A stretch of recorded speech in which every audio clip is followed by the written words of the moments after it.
Oh, good morrow, lords, ladies, and gentle persons. Nice to see you, of course. Oh, are you ready for today's adventure? Oh, this is a very special one. A special artifact that's well known in folklore and in literature. Someone such as myself has some knowledge of this item. Can you guess what it is? It's a dragon's egg. Yes, now, it just so happens that I have a bit of experience in this area, so I know some of the things that we'll need to craft this particular item. So, if you're interested, come with me. I'll show you. Are you ready? Yes!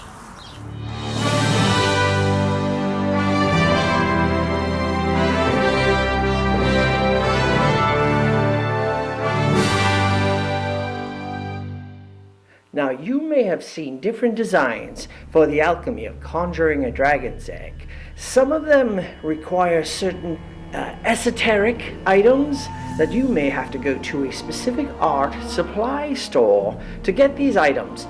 I would like to start with items that are a bit more realistic. So let's begin with some shredded paper, as you might get from shredding documents. Maybe some white glue. You'll probably need at least 4 ounces worth. Yes. And of course, one of these.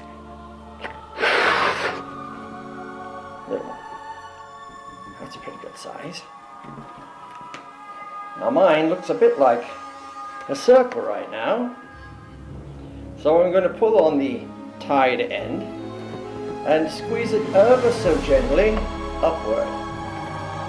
So you can see there's a bit of a point on there. That point's going to be important for the shape of this particular dragon's egg. Come, let me show you. I'm starting by mixing white school glue with water, about 3 parts to 1. I begin at the bottom of the egg, working outward down the sides. At first I had no real plan for placement. I soon noticed that the balloon was moving around a lot, so I put a key ring on the tied end to help weigh it down. Then I set it on a base, which was just a cap from a spray can.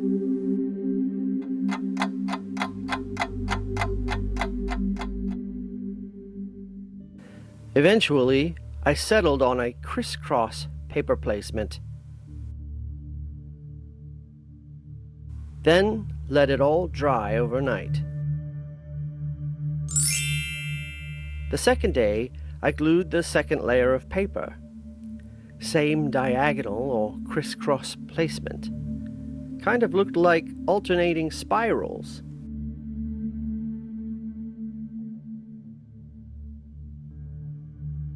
Let it dry again.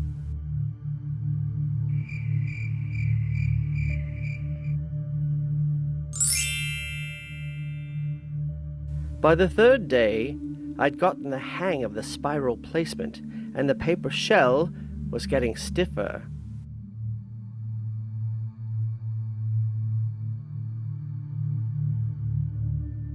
I ran out of newsprint to shred, so I started using shredded coloring book pages. Don't use them if they have crayon marks, though. The wax won't adhere properly.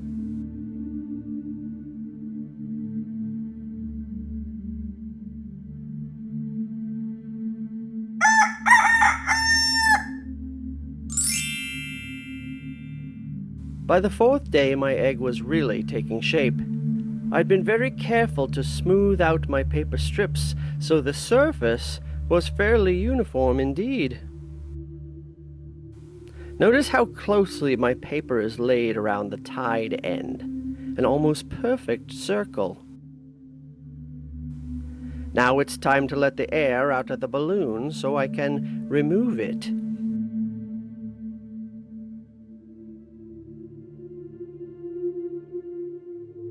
I measured the size of the opening, then cut a cardboard disc to use as a plug.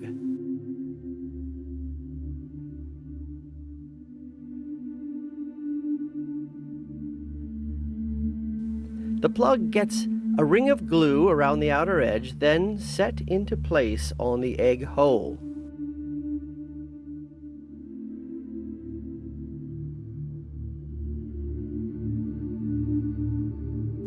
A perfect fit!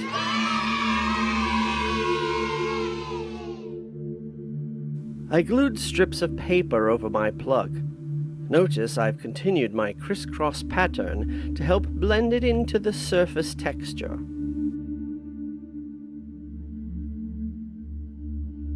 Now I'm going to cut scales out of cardboard boxes. I made a template for my scales, then traced rows of them onto my cardboard. I'm going to need lots of them. I decided to use the printed side of the cardboard for the outside of the scale. The unprinted side would hold better to the glue. You can use scissors to cut out your scales, but I decided that a craft knife might give me a cleaner edge. Now it's time to glue down the scales. Notice the direction I've placed them.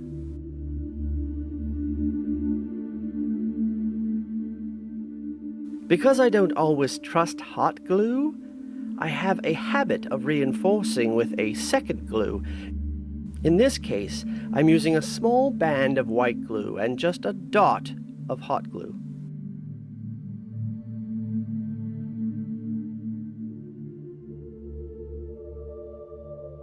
Covering the plug was tricky because the scales were getting so close together.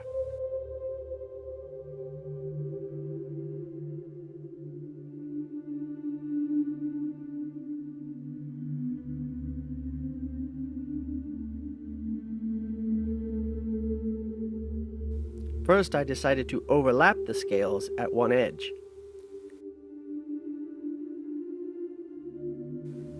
But by the end, I was just gluing small pieces of scales.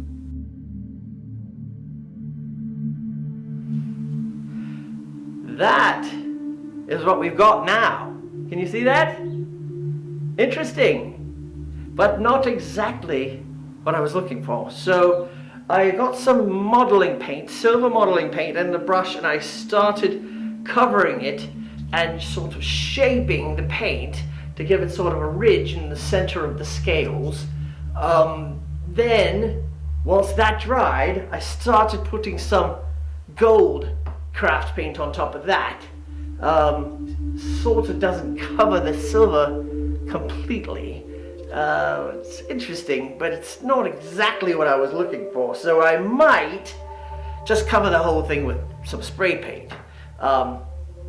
I'll have to experiment a little bit. That's part of the fun, isn't it? Let's do a little more magic, shall we? Yes, a little bit of that. I finished my undercoat with my silver acrylic paint. You can see how I loaded up the brush with paint, then brush lightly at an angle. 2 strokes to make my center ridge.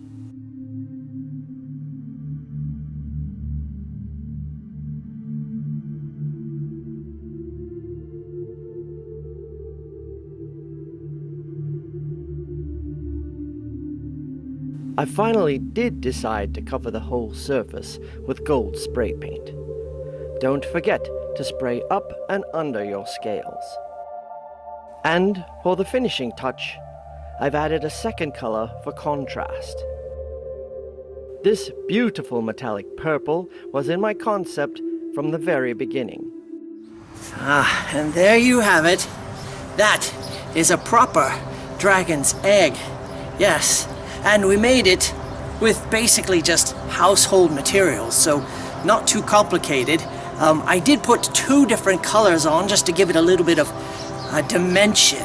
I did end up spraying that gold on there and a little bit of metallic purple. Very lovely and very strong. Wizards and magicians will tell you that dragons have a lot of magical properties. Even an egg, just take off one of these little scales, be very good for a lot of spells. So it's good to have one around, and now you know how to conjure one. So, my friends, that's a good one. All right, my friends, so I hope you enjoyed this adventure that we had together, and hope we'll see you again sometime really soon. if you have any questions about how we made this dragon's egg, go ahead and leave a comment down below. Or if you make one, I'd love to see it, so post that in the comments as well. Don't forget to tell your friends. So, like, share, and subscribe, as they say. And we'll see you again next time, I hope very soon. Oh, and as we say, every day can be an adventure.